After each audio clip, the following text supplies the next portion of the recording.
For today's video nga ay lalabas ako para pick upin yung item na nakita ko sa marketplace dito sa Blue App. May bago na namang mini vlog ang babae na akala mo talaga may nanonood. Nagbihis na nga ako at syempre nagdoble tayo ng warm pants, baka naman manghisay tayo sa labas.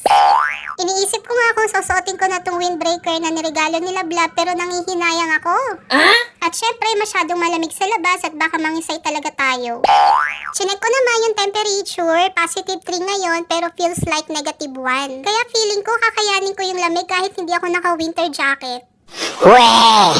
Hindi na nga ako masyadong nag-ayos dahil mag-isa lang naman ako at wala naman tayong kasamang poging asawa. Sana talaga hindi ko pagsisihan na ganito lang suot ko. Bumaba na nga ako dahil nagmamadali na rin ako. Kailangan kasi 12 noon nasa meet-up location na ako. Hindi kasi uso rito ang Filipino time at baka mapasubok pa tayo ng Englishan sa dami ng eksplanasyon. Maganda nga yung weather ngayon dahil nga maaraw pero hindi maganda yung hangin. At dahil nga positive 3 ngayon, yung mga ice sa gilid-gilid medyo natutunaw. Sobrang lakas nga ng hangin na para bang sinasampal ka ng yelo sa sobrang lamig.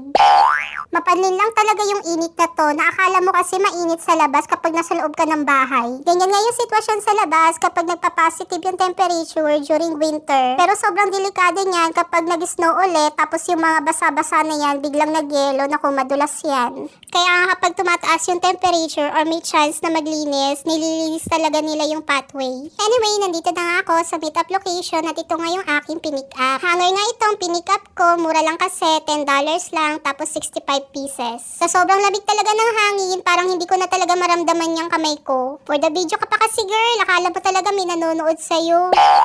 Ito nga pala yung daan na sinasabi ko sa inyong delikado. Kung wala ka talagang pangmalakasang boots, nako, madudulas ka talaga dyan. Anyway, fast forward, nandito na ako sa loob ng Shoppers. Pumasok muna ako kasi sobra talagang hindi ko na nararamdaman yung kamay ko. May bibilin rin naman ako dito, yung body wash nila Bla, pero hindi naka-sale, kaya ito na lang yung binili ko. Syempre, kailangan may bilhin tayo, hindi pwedeng wala. So ayan, pauwi na rin ako. 5 minutes away lang naman yung apartment dito sa Shoppers. Feeling ko naging productive ako today. Kaya naman ang reward natin ay itong Cheetos. Grabe talaga yung feeling ko dyan na sobrang sarap talaga na nasa loob na ako ng bahay.